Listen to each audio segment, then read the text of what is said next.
Ever been curious about, like, different ways people find partners? Oh, yeah. Well, stick with us today because we're going deep on something pretty interesting.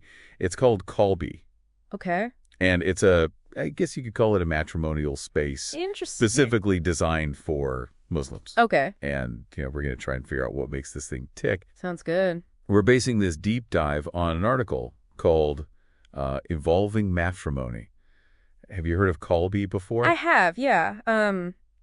I think one of the most fascinating things about it is just how laser focused it is. Okay, yeah. It's not just another, run-of-the-mill dating app. Yeah, yeah. It's really all about helping Muslims find someone to marry, facilitating nikah, the Islamic marriage contract. Oh, wow. So it's like taking it seriously. Absolutely. Like they're not messing around. That is different because a lot of these apps and websites are, it's more casual, right? Totally. This is very different. Way more intentional.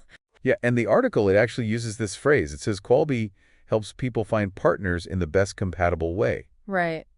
What do you think that even means? Well, I mean, it's definitely not just about like matching people based on who likes the same movies or whatever. No, right. Like we're talking about deep compatibility here, Yeah. right? Shared values. Exactly. I mean, think about it. How important is religion to you? Your family, your cultural background? Big parts of your life, yeah. Exactly. And those are the kind of things that Colby is reportedly factoring in. Hold on. Did you just say factoring in? Like how? Yeah, so it sounds like they're using algorithms. Algorithms. Okay, now you gotta like help me out here. What does that actually mean in this context? Sure. So, I don't know the specifics of how Colby does it. Obviously, they're not, giving away all their secrets. Right. But, think about other platforms. You create a profile, right? Yeah. And you answer all these questions about yourself. Right. So in Colby's case, those questions are probably, diving deep into your religious practices, your beliefs about family roles, things like that. And then they take all that data Yeah. and they feed it into these algorithms, which are basically like really complex formulas Yeah. that try to match you with someone who has similar answers. Interesting. Okay. I think I'm following you. But this whole thing about, matching people based on their values, it makes me wonder, What's that? could this like limit people's choices?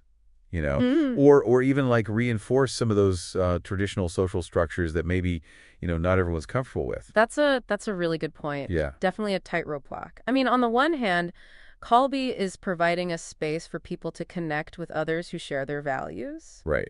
which, let's be honest, can be really hard to do. Yeah, for sure. Yeah. Especially, in the world of like swipe-based dating apps where it's all so superficial.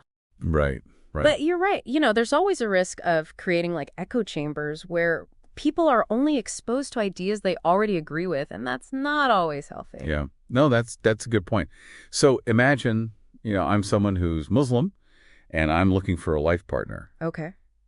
How would Colby feel different from those, more mainstream dating apps? It would probably feel way more like intentional. Okay. Yeah. Like from the get-go, you'd know that everyone on that platform is looking for the same thing, right? A serious relationship. Exactly. A religiously sanctioned marriage. Yeah. No more guessing games, no more awkward conversations about like, what are we?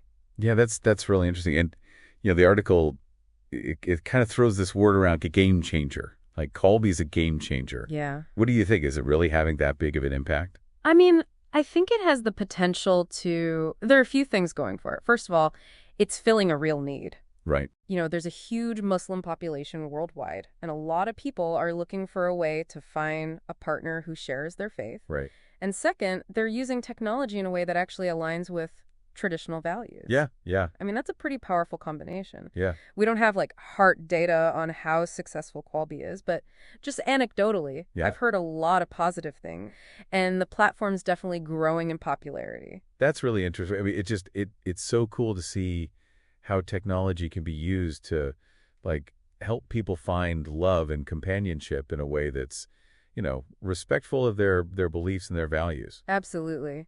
It gets me thinking, what if this like tailored approach became the norm? Oh, interesting. Could we see platforms for other faith groups? Potentially, yeah. Or even ones, based on shared values or lifestyles?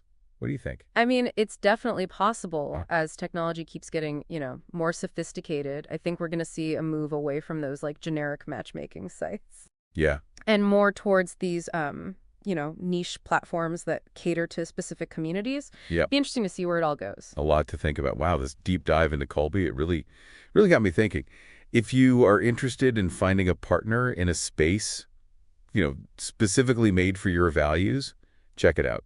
It's out there. And, it's just one example of how the search for love is changing in the digital age. It is. Thanks for joining us. Of course. And we'll see you next time. Keep exploring.